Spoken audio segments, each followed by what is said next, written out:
Hello everyone. आज हम आगे बढ़ेंगे अपनी सीरीज़ में, सामान्य हिंदी और आलेखन वाली सीरीज़ में। तो अभी तक हमने बात की थी शासकीय पत्र और अर्धशासकीय पत्र।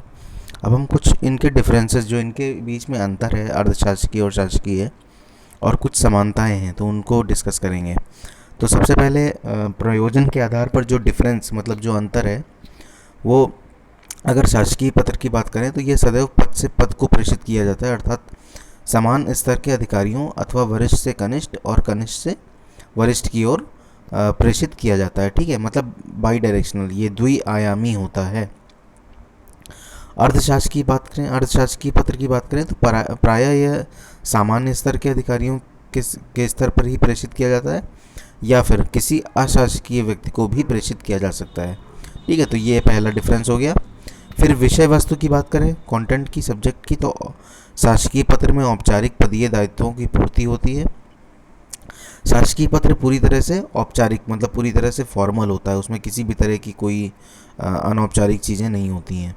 ठीक है, लेकिन जो अर्धशासकीय पत्र होगा उसमें ध्यानाकर्षण, विचार विमर्श तथा गोपनीय मामलों पर भी वार्ता होती है।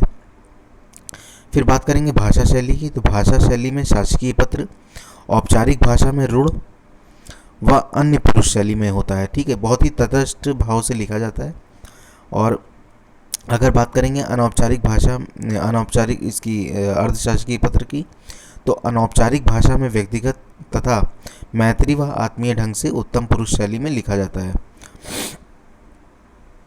फिर अगर संबोधन की बात करें या समापन की बात करें, तो संबोधन शासकीय पत्र होता है उसमें संबोधन औपचारिक शब्दावली जैसे महोदय के साथ होता है। ठीक है, और समापन में कोई औपचारिक शब्द नहीं होते हैं। फिर संबोधन अगर अर्धशासकीय पत्र है तो वहाँ पर प्रिय श्री महोदय जैसी शब्दावलियों का प्रयोग होता है, और जो समापन होता है वहाँ पर सादर या ससम्मान यूज़ होता है। ठीक है, प्रयोग में लाया जाता है।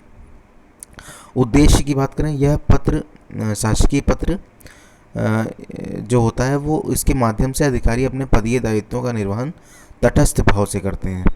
लेकिन अर्धशासकीय पत्र में अधिकारीगण व्यक्तिगत रुचि लेते हुए शासकीय समस्याओं का निराकरण करते हैं।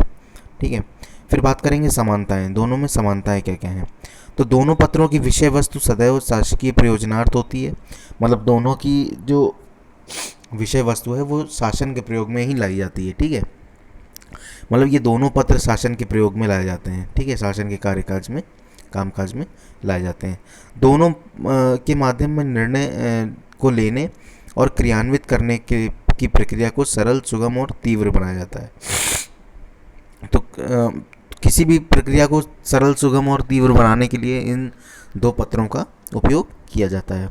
दोनों पत्र सदैव आलेखीय महत्व के होते हैं। देखिए, आलेखीय महत्व का मतलब हो गया कि इसको रिकॉर्ड के रूप में रखा जा सकता है, दोनों पत्रों को। ठीक है, मान लीजिए कभी, क्योंकि दोनों को गजट करना ज़रूरी होता है सरकारी गजट से, तो इसलिए दोनों का आलेखीय महत्व, मतलब दोनों का अभिलेखीय महत्व, दोनों को रिकॉर्ड जो है वो रखा रहता है, तो इसका महत्व थोड़ा ज़्यादा हो जाता है। जैसे सुप्रीम कोर्ट को हम लोग बोलते हैं कि कोर्ट ऑफ रिकॉर्ड है, high court court of record है, तो उसी तरह से इसकी भी अभिलेखीय महत्व जो है होता है। दोनों का प्रकाशन सरकारी गजट में अनिवार्य होता है। दोनों पत्रों में व्यक्तिगत तथ्य अथवा सूचनाओं का सदैव अभाव होता है, मतलब दोनों ही पत्रों में व्यक्तिगत सूचनाओं का अभाव होगा। दोनों पत्रों में शासन की कार्यकुशलता, पारदर्शिता व जवाबदेही सुनिश्चित होती है। ठीक है, तो ये कुछ इसकी डिफरेंसेस और इसके समानताएं थी। अब आगे आने वाले टॉपिक में हम कार्यालय ज्ञाप और कार्यालय आदेश को डिस्कस करेंगे। Thank you. और अगर आपने ये चैनल सब्सक्राइब नहीं किया तो प्लीज़ सब्सक्राइब कर लीजिए, और टेलीग्राम ग्रुप पीडीएफ के लिए ज्वाइन कर लीजिए, उस पर आपको पीडीएफ आसानी से मिल जाएगी। Thank you.